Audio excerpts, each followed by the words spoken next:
जय हिंद everyone. So welcome back to Awakening Classes. So आज एक जनरल इंग्लिश का मैं आपका टेस्ट लूंगा। इसमें मैंने 20 क्वेश्चंस इंक्लूड किए हैं। आपने सिंसियरिटी से इस टेस्ट को देना है, ठीक है। पहले खुद क्वेश्चंस को पढ़ो, पॉज कर लो वीडियो को, क्वेश्चन पढ़ो, उसके सॉल्यूशंस देखो और आंसर मार्क करो। At the end of the session you should share your scores with me कि आपका कितना आ रहा है, 20 में से 18 आ रहे हैं, 19 आ रहे हैं, कितने मार्क्स आ रहे हैं, ठीक है। तो अपना स्कोर शेयर करने में ऐसे घबराना मत, कर देना जितना आ रहा है। यहाँ से पता चलेगा आपकी क्या प्रिपरेशन है। बाकी चीजें जो है लेक्चर में हम डिस्कस करेंगे। सो बिना टाइम वेस्ट के लेक्चर को स्टार्ट करते हैं। The very first question is choose the correct indirect form of the given sentence. तो हमें इनडायरेक्ट फॉर्म निकालनी है गिवन सेंटेंस की, ठीक है। डायरेक्ट इनडायरेक्ट स्पीच नरेशन का क्वेश्चन है, इतना तो समझ आ गया होगा। महेश सेड टू प्रिया, ठीक है, पता नहीं अब कौन सी प्रिया या angel Priya. Mahesh said to Priya how will you pay off your debts, ठीक है। महेश प्रिया को बोलता है कि कैसे तुम पे ऑफ करते हो तुम्हारे डेट्स को, ठीक है, उधारी को, ठीक है। अब करो, इसको कन्वर्ट करो, इसके इनडायरेक्ट बनाओ, ठीक है। I hope you have tried it. आपने क्वेश्चन कर लिया होगा पॉज करके। अब मैं आपको समझाता हूं बेसिकली। देखो, सबसे पहली बात, ये कौन सा क्वेश्चन है, इंटेरोगेशन का क्वेश्चन है, ठीक है, इंटेरोगेटिव सेंटेंस है। तो सेड टू आस्क में चल जाएगा तो कोई नहीं है, चारों में सेम स्टेटमेंट है, तो कुछ इसमें घबराने वाली बात नहीं है, ठीक है। देखो मैं समझाने के लिए बता रहा हूं, ऑल्दो इसका आंसर निकालना तो 1 सेकंड का काम है। यहां से हाउ विल शी नहीं आ सकता तो इसको काट दो, ठीक है। हाउ यू विल नहीं आ सकता, इसको काट दो। मैं तो 1 सेकंड में आंसर निकाल दूं, बट मुझे आपको समझाना है बेसिकली पेपर में कैसे करना होता है। तो सेड टू चला गया आस्क में, ठीक है। उसके बाद यहां पर ये जो कॉमा इन्वर्टेड कॉमास है, यहां पर कंजंक्शन आती है। बट अगर आपका WH फैमिली के साथ स्टार्ट हो रहा है तो यहाँ पे कंजंक्शन नहीं आती है। अदरवाइज इंटेरोगेटिव सेंटेंसेस में इफ वेदर यूज होता है, बट आपने यहाँ पर नहीं करना है। क्यों? क्योंकि अगर व्हाट या वाई या हाउ इनसे यूज स्टार्ट हो रहा है अगर आपकी स्पीच, तो वहां पर आप कोई इफ वेदर यूज नहीं करते हो। तो इफ वेदर यहाँ पर नहीं यूज हुआ है इसीलिए, ठीक है। तो यहाँ पर डैट यूज हुआ था तो इसको आप काट सकते थे, क्योंकि यहाँ पर कंजंक्शन इफ वेदर डैट नहीं आ सकता, क्योंकि WH फैमिली के साथ स्टार्ट हुआ है। पहला तो ये क्लियर हो गया, ये एलिमिनेट हो गया, 3 आपके पास बच गए। अब देखो नेक्स्ट, देखो अब ये विल शी कर रहा है, ठीक है। विल शी तो आ ही नहीं सकता, आपको इंटेरोगेटिव को कन्वर्ट करे, आपको इसको सिंपल में करना होता है। तो ये वापिस ही क्वेश्चन पूछने वाली फॉर्म में नहीं आ सकता, तो विल शी तो नहीं आ सकता, ये भी चला गया। अब आपका इन दोनों में से एक आंसर है, तो हाउ शी वुड पे ऑफ, यहां पर हर है, यहां पर योर है, इन दोनों में फर्क है। तो देखो इसमें क्या आएगा, योर क्या है, योर सेकंड पर्सन की बात हो रही है। सेकंड पर्सन जो है, सेकंड पर्सन किसको देख के चेंज होगा, ऑब्जेक्ट को देख के। ऑब्जेक्ट क्या है, प्रिया, ठीक है। बट ये यू नहीं है, ये योर है, मतलब ये ऑब्जेक्टिव केस है। तो प्रिया का ऑब्जेक्टिव केस क्या आएगा, हर, तो इसकी जगह क्या आ जाएगा, हर। तो ऑप्शन बी आपका करेक्ट था, ठीक है। इसका आंसर आता Mahesh asked Priya how she would पे ऑफ हर डेट्स, ठीक है। क्योंकि यार योर जो है ये सेकंड पर्सन की बात हो रही है, सेकंड पर्सन का ऑब्जेक्टिव केस है, तो ये चेंज होगा, सिर्फ थर्ड पर्सन चेंज नहीं होता है। अदरवाइज फर्स्ट सेकंड दोनों चेंज होते हैं। तो फर्स्ट पर्सन होगा वो सब्जेक्ट को देख के चेंज होगा, और सेकंड पर्सन ऑब्जेक्ट। जैसे फॉर एग्जांपल ये देखो, यू क्या है, सेकंड पर्सन, किसको देख के चेंज होगा, ऑब्जेक्ट को देख के चेंज होगा। ऑब्जेक्ट क्या है, प्रिया, ऑब्जेक्ट क्या है, प्रिया। अब प्रिया एक लड़की है तो इसके लिए शी आएगा। बट सर अगर सेकंड पर्सन प्रिया है उसके लिए शी आया, तो यहां पर हर क्यों आया, इस केस में हर क्यों आया, यहां पर हर की जगह हमने शी क्यों नहीं लाया, क्योंकि यहां पे योर है, ये ऑब्जेक्टिव केस। ऑब्जेक्टिव केस में प्रिया का भी ऑब्जेक्टिव केस आएगा। तो प्रिया अगर लड़की है तो उसके लिए हर होगा ऑब्जेक्टिव केस। अगर ये लड़का होती तो इसके लिए हिम यूज करते आप यहाँ पे, बस इतना आपको समझना है, ठीक है। देखो मैंने नरेशन में ये सब पढ़ाया हुआ है, तो आपके पास प्लेलिस्ट है, आप जाओ जनरल इंग्लिश की प्लेलिस्ट में जितने भी लेक्चर्स हैं वो लगा लो, ठीक है। आपको एग्जाम में बहुत हेल्प मिलेगी, मैंने बहुत अच्छे से चीजों को कवर करवाया वहां पर, ठीक है। आज तो मैं जस्ट आपका टेस्ट ले रहा हूँ, कुछ इंपॉर्टेंट चीजें आपको साथ साथ बताता चल रहा हूँ। नेक्स्ट क्वेश्चन देखो, अब यहाँ पे बताना है कौन से कहां पे ग्रामेटिकल एरर है, ठीक है। Neither Sam nor I R interested in attending the meeting, ठीक है। ना सैम और ना मैं इंटरेस्टेड है मीटिंग को अटेंड करने में। बताओ किसमें गलती है, नीदर सैम नॉर आई में, आर इंटरेस्टेड में, इन अटेंडिंग में, द मीटिंग में, ठीक है। बताओ, दिमाग लगाओ। देखो आप एक गलती यहां से निकाल सकते हो कि द मीटिंग की जगह द क्यों आया, तो द यहां पर आएगा क्योंकि मीटिंग एक स्पेसिफिक मीटिंग की बात हो रही है। क्योंकि ना सैम ना मैं इंटरेस्टेड हूं उस मीटिंग को अटेंड करने के लिए, इसका मतलब मीटिंग कोई पर्टिकुलर है। तो द मीटिंग में तो कोई गलती नहीं है, इन अटेंडिंग में भी कोई गलती नहीं है, नीदर सेम नॉर आई में भी कोई गलती नहीं है, गलती है आर इंटरेस्टेड में। क्यों? अगर आपको मैंने इसलिए स्पेशली आज से पता नहीं 4-5-6 दिन पहले मैंने एक वीडियो डाली थी सब्जेक्ट वर्ब एग्रीमेंट की, और यहां से एग्जाम में क्वेश्चंस आते हैं, मैंने आपको बोला था। अब बहुत कम बच्चों ने वो वीडियो देखी है तो उनकी अपनी मिस्टेक है, ठीक है। अगर देखी होती ये क्वेश्चन हो जाता है। अगर कहीं पर नीदर और, नीदर नॉर, ईदर और, not only but also use हुआ है, तो वर्ब के साथ, वर्ब जो है वर्ब बेसिकली किसको देख के लगती है, जो साथ वाला सब्जेक्ट होता है, इसको देख के लगती है। मतलब यहाँ पे आर नहीं आई को देख के लगना था, आई के साथ हमेशा एम आता है, तो यहाँ पर एम आना चाहिए था, तो आर इंटरेस्टेड की जगह एम इंटरेस्टेड आना चाहिए था, फिर ये सेंटेंस करेक्ट होता है। ठीक है, ये सब्जेक्ट वर्ब एग्रीमेंट का क्वेश्चन था। Neither Sam nor I am interested in attending the meeting. क्यों? क्योंकि जहां पर नीदर नॉर ईदर और not only but also use होता है, वहां पर जो बेसिकली वर्ब लगती है वो नियरेस्ट सब्जेक्ट को देख के लगती है। तो यहां पर नियरेस्ट सब्जेक्ट आई था, आई के साथ आर नहीं, आई के साथ एम लगता है। ठीक है, इतना समझ आ गया, ये वहां पर मैंने आपको पढ़ाई हुई थी चीजें। नेक्स्ट क्वेश्चन पे मूव करते हैं। ठीक है, मैं पहले अंडरलाइन कर देता हूँ। Select the most appropriate option to substitute the underline segment in the given sentence. हाँ, आप बताओ कि इसका अंडरलाइन जो आपने किया है इसका सब्स्टिट्यूट क्या होगा। अगर सब्स्टिट्यूशन नहीं है तो नो इंप्रूवमेंट आएगा। ठीक है, तो बताओ, I try to solve this problem at least for 2 hours. भाई ये तो इतना सिंपल क्वेश्चन है ना, आपको देख के समझ आ जाना चाहिए। देखो, 2 घंटे से मैं कोशिश कर रहा हूं इस प्रॉब्लम को सॉल्व करने की। ठीक है, 2 घंटे से मैं कोशिश कर रहा हूं। ठीक है, ये बेसिकली केस है प्रेजेंट परफेक्ट कॉन्टिन्यूस का। प्रेजेंट परफेक्ट कॉन्टिन्यूस में क्या होता है कि आप कॉन्टिन्यूसली भी किसी काम को कर रहे हो और पास से करते, थोड़ा पहले से करते आ रहे हो। तो 2 घंटे से मैं करता आ रहा हूं, ठीक है, और मैं कॉन्टिन्यूसली प्रॉब्लम को सॉल्व कर रहा हूं, इसका मतलब ये प्रेजेंट परफेक्ट कॉन्टिन्यूस का केस था ना। पहले खुद क्वेश्चन को सॉल्व करो। तो भाई प्रेजेंट परफेक्ट कॉन्टिन्यूस में क्या लगता है, हैज बीन लगता है या हैव बीन लगता है। ठीक है, हैज बीन या हैव बीन, और वर्ब की फर्स्ट फॉर्म के साथ आईएनजी लगता है। ठीक है, तो बेसिकली यहां पर क्या है, आई के साथ क्या लगेगा, हैव बीन लगेगा, तो आई हैव बीन वर्ब की first form plus ING, trying, तो I have been trying to solve this problem at least for 2 hours. तो option A is the correct answer. बहुत सिंपल क्वेश्चन था, बट आपको समझ आनी चाहिए थी कहना क्या चाहता है। देखो, एक बार ना जब आप मेरी बात सुन लेते हो, उसके बाद अगर आपको आंसर आ रहा है तो उसमें कोई बड़ी बात नहीं है। आपको आंसर खुद आना चाहिए पहले। अगर नहीं आ रहा है तो कहीं ना कहीं गड़बड़ है अभी। इंग्लिश में से देखो, इंग्लिश एक ऐसा टॉपिक है, कंप्यूटर एक ऐसा टॉपिक है जिसमें आप इजिली स्कोर कर, जैसे फॉर एग्जांपल बच्चे मुझे पूछ रहे हैं कि जैसे सर जो करंट अफेयर्स है वो सफिशिएंट है। देखो, करंट अफेयर्स कभी भी सफिशिएंट नहीं होता है। ठीक है, वो बहुत डायनेमिक है, आपकी जीके बहुत डायनेमिक है। बट इंग्लिश, कंप्यूटर, इनके मार्क्स आराम से लिए जा सकते हैं। तो इन पे थोड़ा फोकस करो, इनकी वीडियोस जो है अच्छे से कवर कर लो। मैंने भी जो वीडियोस पढ़ाई हैं, बाकी और भी जगह से आप बुक वगैरह भी कंसल्ट कर सकते हो, जैसे केडी कैंपस की अच्छी बुक है, के बाद स्टूडेंट पूछ रहे थे कहां से, वहां से भी आप कर सकते हो, चीजें आपको समझ आ जाएंगी। नेक्स्ट देखो, आपको मीनिंग बताना है गिवन ईडियम। ईडियम फ्रेजेस में से क्वेश्चन आते हैं on the cards. On the cards बताओ, करो, वीडियो पॉज करो, आंसर करो। Likely to happen, not likely to happen, return down, लिख दिया। विल हैपन, होगा ही होगा। ठीक है, ऑन द कार्ड्स होता है मतलब होने वाली है, लाइकली टू हैपन, जल्दी होने वाली है। जैसे बोलते हैं ना उसकी शादी ऑन द कार्ड्स है, मतलब उसकी शादी होने वाली है बहुत जल्दी। तो ऑन द कार्ड्स मतलब लाइकली टू हैपन। ठीक है, नेक्स्ट देखो, select the most appropriate meaning idiom बताना है। To break loose, to break loose, to escape भाग जाना, टू अनटाई किसी को ढीला करना, टू सेट फ्री छोड़ देना, टू लेट गो कर देना किसी बात को। तो ब्रेक लूज का देखो, ब्रेक लूज का मतलब होता है मोस्ट अप्रोप्रिएट इसका ईडियम है। ऐसे तो सेट फ्री भी थोड़ा थोड़ा मिलता है, बट स्केप मतलब किसी चीज से निकल के भाग जाना, स्केप करना, उसके लिए टू ब्रेक लूज हम यूज करते हैं। ठीक है, नेक्स्ट क्वेश्चन पे मूव करते हैं। यहां पर भी हमें बताना है कि अंडरलाइन सेगमेंट में अगर कोई अप्रोप्रिएट ऑप्शन देखना है, अगर सब्स्टिट्यूट करना है, अदरवाइज नो सब्स्टिट्यूशन रिक्वायर्ड आएगा। Over exposure to the sun, ठीक है, over exposure to the sun while sun bathing not only results in sunburns but also causes premature aging। ठीक है, अगर आप सूरज की रोशनी को, तो ओवर एक्सपोजर हो जाता है आपको जब आप सन बात करें, मतलब सूरज की रोशनी में बैठे हुए हो, तो उसकी वजह से ना ही आपको लंबे समय जब आप सूरज की रोशनी में बैठते हो, ना ही उससे ना जस्ट आपको सन बर्न होता है उसकी वजह से, बट आपको प्री मेच्योर एजिंग भी हो जाती है। ठीक है, इससे पहले आपको पहले ही एज डेज आप लगने शुरू हो जाते हो। ठीक है, अब बताओ क्या इसमें सब्स्टिट्यूशन रिक्वायर्ड है, या वाइल सन बाथिंग की जगह फॉर सन बाथिंग आता है, एज सन बाथिंग आता है, एवर सन बाथिंग आता है। देखो, इसमें कोई भी रिक्वायरमेंट नहीं है। क्यों? क्योंकि देखो, over exposure to the sun while sun bathing, while कहां पर यूज होता है, वाइल वहां पर, वाइल सेंटेंस वहां पर यूज होता है जहां पर एक चीज हो रही है, ठीक है, सेम टाइम में कुछ और भी हो रहा है। ठीक है, तो देखो अब आपको ओवर एक्सपोजर भी हो रहा है और सन बाथिंग, ठीक है, तो मतलब सन बाथिंग के टाइम पे जो ओवर एक्सपोजर हो रहा है उसकी वजह से ना तो आपको सनबर्न होगा बट प्री मेच्योर एजिंग भी हो सकती है।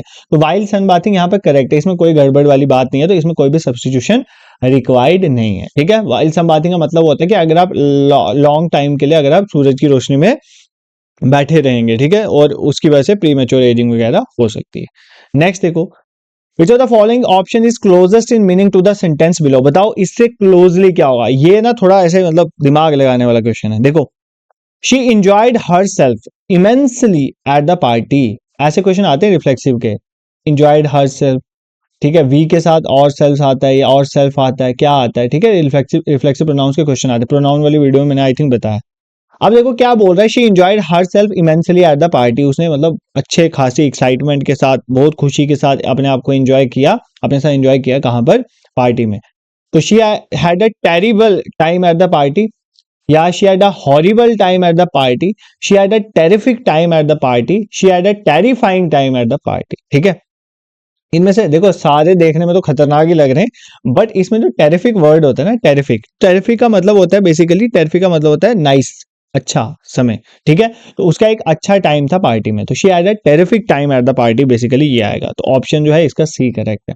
ये इसलिए मैंने आपको बता दिया क्योंकि कई बार ऐसा टेरिफिक टाइम आएगा ना आपको पेपर में, तो आप उसको नेगेटिव वे में ले जाओगे, बट ये नेगेटिव नहीं पॉजिटिव है, ठीक है। क्योंकि जैसे टेरिबल, हॉरिबल खतरनाक लग रहे हैं ना, तो टेरिफिक भी ऐसे देखने में लगता है, बट टेरिबल टाइम, जैसे for example terrible time exam में पूछे मतलब अच्छा समय कहीं पर आपका बीता है, तो उसको इस तरह से आप याद करोगे, ठीक है। नेक्स्ट, इनकरेक्टली स्पेल्ड वर्ड भी पूछ लेता है एग्जाम में। और एक चीज मैं आपको बताऊं, ये सारे प्रीवियस ईयर क्वेश्चन हैं डिफरेंट एग्जाम्स के, तो मतलब ऐसा नहीं है कि ऐसे ही क्वेश्चन हैं, तो आपको ये थोड़े बहुत आने चाहिए। तो बताओ इसमें से बताओ कि कौन सा इनकरेक्टली स्पेल्ड है। वॉसिफरस, एफ्लिक्शन, एपिस्कोपल, इनोकस, बताओ इनकरेक्टली कौन सा स्पेल्ड वर्ड है यहाँ पे, ठीक है। देखो यार थोड़ा दिमाग लगाओ तो हो जाएगा, ठीक है, अदरवाइज इतना इजी भी नहीं है। I hope you have tried it. Option A is the correct answer, ये इनकरेक्ट है। वॉसिफेरस का स्पेलिंग ये होता है WVOCIFEROUS होता है। क्या होता है? FEROUS होता है। तो ये करेक्ट इनकरेक्ट है बेसिकली, ठीक है। वॉसिफरस का मतलब होता है, वॉसी मतलब वोकल, मतलब आप अपने ओपिनियन को या अपनी कोई फीलिंग है उसको जब आप एक बहुत ही लाउड वे में और कॉन्फिडेंट होकर किसी के सामने शेयर करते हो या शो करते हो, उसको बोलते हैं वॉसिफरस, ठीक है। वॉसिफरस का मतलब समझ आ गया, अपना ओपिनियन या अपनी फीलिंग्स को एक लाउड, इसका मीनिंग भी देख लो, एग्जाम में मीनिंग भी पूछ लेता है कि इसके साथ कौन सा मीनिंग मैच होता है। तो जब आप अपनी फीलिंग्स को या अपने ओपिनियन को एक लाउड और कॉन्फिडेंट वे में किसी के सामने शो करते हो, तो उसको बोलते हैं, ठीक है। इसका स्पेलिंग देख लिया आपको।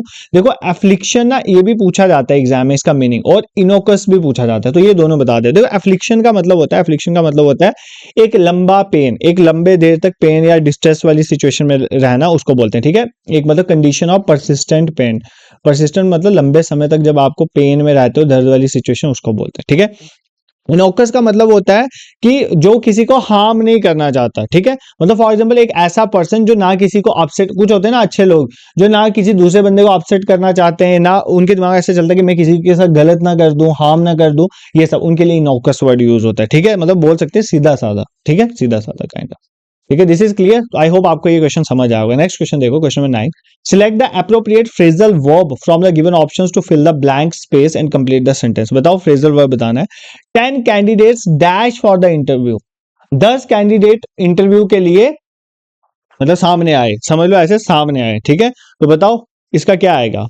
प्रेजेंट हुए इंटरव्यू के लिए 10 कैंडिडेट, टर्न अप आएगा, टर्न डाउन, टर्न ओवर या टर्न आउट, बताओ। देखो ऐसे फ्रेजल वर्ब ये कंफ्यूज करते हैं। इसका आंसर आएगा option A, turn up. 10 candidate जो है वो टर्न अप हुए इंटरव्यू के लिए, मतलब सामने आए, ठीक है, इंटरव्यू देने के लिए प्रेजेंट हुए, तो टर्न अप का ये मतलब होता है। अब बाकी भी देखो, देखो टर्न डाउन पता क्या होता है, मना कर देना, डिक्लाइन कर देना। फॉर एग्जाम्पल आपने मुझे रिक्वेस्ट करी, आपने मुझे रिक्वेस्ट करी कि सर आप ये काम करो, तो मैं आपकी रिक्वेस्ट को डिक्लाइन कर रहा हूं, मतलब आपकी रिक्वेस्ट को मान नहीं रहा, तो उसको बोलता है I turn down your request, ऐसा बोलेंगे, ठीक है। तो टर्न डाउन होता है डिक्लाइन कर देना, किसी की मतलब रिक्वेस्ट को मना कर देना, ठीक है, उसके लिए टर्न डाउन यूज होता है, ठीक है। टर्न ओवर होता है पलट जाना, जैसे फॉर एग्जाम्पल कार पलट गई, तो टर्न ओवर मतलब उल्टा हो जाना, पलट जाना, उसके लिए टर्न ओवर यूज होता है, ठीक है। और टर्न आउट किसके लिए यूज होता है, टर्न आउट होता है कोई चीज एक एक तरीके से होनी, ठीक है। मतलब फॉर एग्जांपल आपने समझा था कि कोई, फॉर एग्जांपल आपने समझा था कि मेरा पेपर गलत हुआ, तो बट वो टर्न आउट हो गया, मतलब आपका सिलेक्शन हो गया। तो टर्न आउट का मतलब होता है एक पर्टिकुलर वे में चीज का होना, ठीक है। मतलब कई बार क्या होता है, आपको आपको लगता है कि आपको परेशानी है, बट वो परेशानियां जो है किसी अच्छी चीज में बदल जाती हैं, तो उसके लिए टर्न, बस समझ लो बदल जाना, मतलब किसी पर्टिकुलर वे में चीजों का बदल जाना, उसके लिए टर्न आउट यूज करते हैं। ठीक है, आई होप मैं आपको समझा पा रहा हूँ। Basically turn up, turn down, turn up. Turn up तो सीधा हो गया प्रेजेंट होना, ठीक है। टर्न डाउन होता है डिक्लाइन कर देना, टर्न अवे होता है पलट जाना, और टर्न आउट होता है चीजों का किसी पर्टिकुलर वे में होना। फॉर एग्जाम्पल जैसे मैं आपको बता रहा हूँ कि आपको लग रहा था कि ऐसे होगा बट वो वैसे होगी, ठीक है, तो that is known a turn out. I hope this is clear to you, यहां पर आपको कोई दिक्कत नहीं होगी। ठीक है, नेक्स्ट क्वेश्चन देखो। The following sentence is split into 4 segment, identify the segment that contains a grammatical error ढूंढना है यहां पर भी।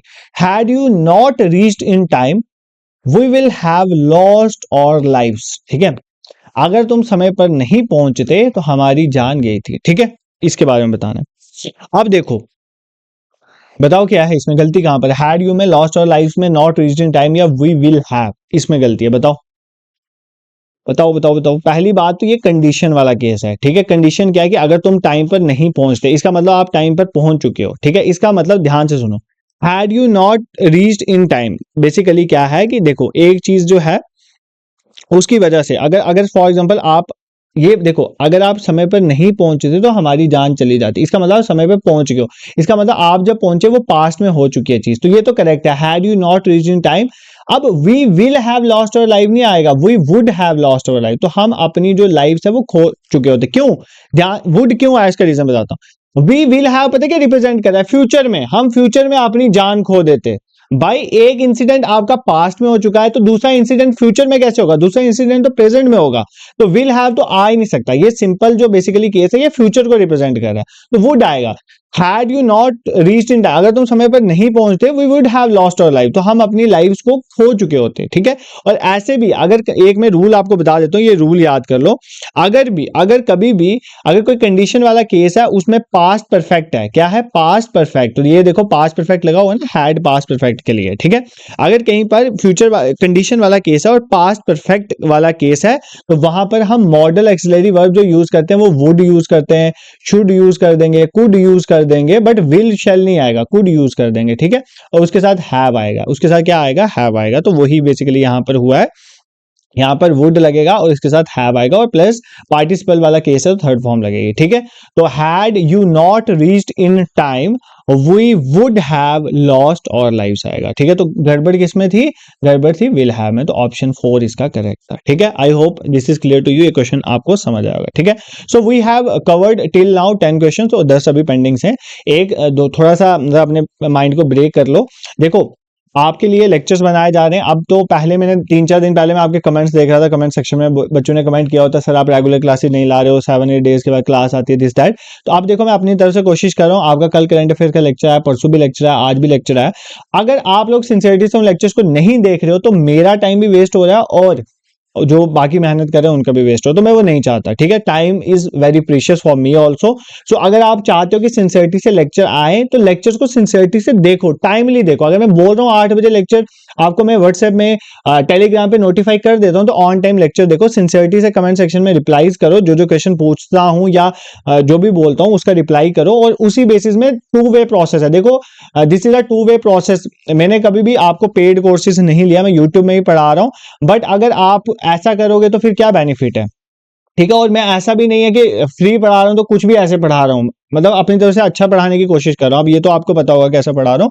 बाकी सेकंड थिंग इज दैट, अगर आपके लिए इतना इनिशिएटिव लिया जा रहा है और अगर आपको जेन्युइनली लगता है कि इस इनिशिएटिव को थोड़ा ऐसे हमें पुश करना चाहिए, तो आप हमें सपोर्ट कर सकते हो। अगर आपने अभी तक सब्सक्राइब नहीं करा तो आप सब्सक्राइब कर सकते हो और शेयर भी करो। एटलीस्ट एक दिन अपने जो जो सोशल मीडिया हैंडल्स हैं वहां पर ये शेयर करो कि ऐसा कोई यूट्यूब चैनल है जहां पर डिफरेंट जम्मू कश्मीर के एग्जाम्स की प्रिपरेशन करवाई जा रही है। एटलीस्ट अपना अपना एक एक दिन तुम करोगे ना, वो एक चेन बन के बहुत दूर तक पहुंच सकता है। ठीक है, तो आप ऐसा कर सकते हो। ये मैंने कर दिया एडवर्टीज अपने चैनल को आपके सामने। ठीक है, अब चलते हैं नेक्स्ट क्वेश्चन पे। बताओ, ये क्वेश्चन क्या आता है कि इसमें बताना है कि ये बेसिकली नीड टू रिप्लेस होगा या एज इट इज रहेगा, तो नो इंप्रूवमेंट आ जाएगी। All the furniture need to be shifted outside. भाई ये कंसेप्ट मैंने आपको पढ़ाया, अगर आपने अच्छे से ईमानदारी से वीडियोस देखी होंगी। देखो, मैंने आपको जब पढ़ाया था, आई थिंक, हाँ, कहाँ पे पढ़ाया था मुझे याद आ गया, मैंने आपको शायद आर्टिकल्स में पढ़ाया हुआ है या सब्जेक्ट वर्ब एग्रीमेंट में पढ़ाया हुआ है, कुछ नहीं है। देखो, कुछ वर्ड होते हैं जो अनकाउंटेबल नाउन होते हैं, जैसे वाटर। वाटर क्या है, पानी। पानी का प्लूरल एग्जिस्ट करता है, वाटर को वाटर्स बोलते हो, कभी नहीं ना बोलते हो। ठीक है, ये एक अनकाउंटेबल नाउन है। इसी तरह फर्नीचर भी हमारा अनकाउंटेबल नाउन है। फर्नीचर का फर्नीचर्स नहीं होता, फर्नीचर का मतलब फर्नीचर ही होता है। जो आपके घर में टेबल है, कुर्सी है, जो भी है, ये सब फर्नीचर ही होता है बेसिकली, ठीक है। तो फर्नीचर का मतलब फर्नीचर ही होता है। एक तो मेरे को एस्ट्राफोबिया है और ऊपर से आज लाइटनिंग बहुत ज्यादा हो रही है, बट अब मैं वीडियो बीच में रोक नहीं सकता क्योंकि मैं वन सिंगल शॉट में वीडियो रिकॉर्ड करता हूँ, बट आज तो मैं वीडियो रिकॉर्ड करके रहूंगा, ठीक है। तो बेसिकली फर्नीचर जो है बेसिकली एक तरह का अनकाउंटेबल नाउन है। और मैंने आपको एक चीज पढ़ाई थी, जो अनकाउंटेबल नाउन होते हैं, ठीक है, अनकाउंटेबल नाउन जो होते हैं उनके साथ जो वर्ब लगती है वो सिंगुलर वर्ब लगती है। क्या लगती है? सिंगुलर वर्ब लगती है। तो आप बोलोगे सर नीड लगा हुआ है, सिंगुलर है। अब आपने सब्जेक्ट वर्ब एग्रीमेंट मेरे से नहीं पढ़ा, अगर पढ़ा होता या कहीं और से भी पढ़ा होता, आपको पता होता है जब भी वर्ब के साथ एस या ईएस लगता है तो वो वर्ब सिंगुलर बनती है। तो नीड के साथ एस नहीं लगा हुआ, इसके साथ एस लगना चाहिए, तो नीड्स टू भी आएगा, ठीक है, नीड्स टू आएगा। तो ये ऑप्शन ए इसका करेक्ट होगा। क्या समझाया मैंने? एक रूल समझाया आपको कि जब भी अनकाउंटेबल नाउन है उसके साथ सिंगुलर वर्ब लगती है। Need is not a singular verb. Singular verb तभी होती है जब उसके साथ एस और ईएस लगता है। जैसे यार ये सिंपल है, ही गो टू जम्मू लिखते हो, बचपन से पढ़ते आ रहे हो यार, अगर आप जम्मू नहीं रहते हो तो ही गोज टू जम्मू लिखते हो। क्या लिखते हो? क्या लिखते हो भाई?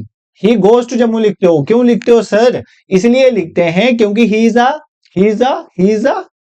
अ सिंगुलर, और सिंगुलर के साथ सिंगुलर ही आएगा।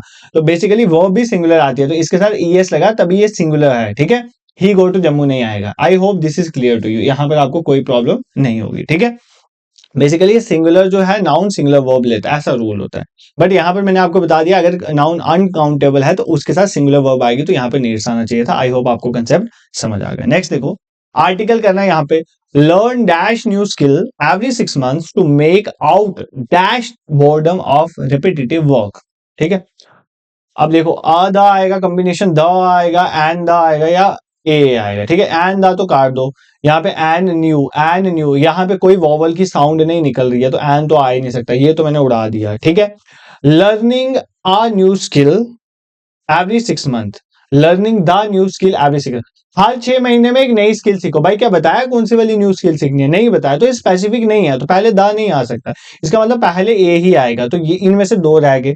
Learn a new skill every 6 month, आप अगर एक नई स्किल सीख रहे हो, कोई भी सीख रहे हो, to take out dash boredom of repetitive work, तो आपकी लाइफ में जो रिपीट काम करने की वजह से जो बोर्डम आए वो दूर होगा। भाई वो तो स्पेसिफिक है ना आपका, उसके लिए द आएगा, ठीक है। तो A the option A the correct. कुछ नहीं था यार, मैंने आपको एक रूल बताया हुआ है, आर्टिकल्स अच्छे से पढ़ लेना, वहां से वीडियो डाली हुई है। मैंने आपको बोला था जब भी कोई स्पेसिफिक चीज है तो उसके लिए द यूज करना है, ठीक है, अदरवाइज ए एन से काम चलेगा। तो अगर आप एक नई स्किल सीख रहे हो हर 6 महीने, वो कोई स्पेसिफिक स्किल थोड़ी है, तो कोई भी नई स्किल सीख रहे हो तो वहां पे ए ही आएगा। बट उसकी वजह से आपकी लाइफ में जो रिपीटेडली काम कर उसका बोर्डम दूर हो जाता है, ठीक है। तो the boredom of repetitive work, ठीक है। This is clear. Next question पे मूव करते हैं। द फॉलोइंग सेंटेंस है स्प्लिट इनटू 4 सेगमेंट, आपको बताना है जिसमें ग्रामेटिकल है। She is studying the medicine at university to become a doctor, वो स्टडी करी है मेडिसिन को यूनिवर्सिटी में, एट यूनिवर्सिटी, ठीक है, ठीक है। To become a doctor, to become a doctor, तो बताओ गड़बड़ कहां पर है, ठीक है। एक डॉक्टर बनने के लिए वो क्या कर रही है, एक डॉक्टर बनने के लिए, कोई स्पेसिफिक डॉक्टर नहीं है, तो ए डॉक्टर करेक्ट है, इसमें कोई गलती नहीं है। एट यूनिवर्सिटी भी ठीक है। शी इज स्टडिंग, वो कर रही है, पढ़ रही है, ठीक है। द मेडिसिन, यहां पर गड़बड़ है भाई, द मेडिसिन नहीं आ सकता। शी इज स्टडिंग मेडिसिन, वो मेडिसिन पढ़ रही है यूनिवर्सिटी पे to become a doctor. The medicine को स्पेसिफिक यहाँ पे कौन सा ऐसा सीन था, तो ये नहीं आता है, ठीक है। मेडिसिन जो है उसमें उसके पहले द डेफिनेट आर्टिकल यूज नहीं होता है। She is studying medicine at university to become a doctor. Next question पे मूव करते हैं।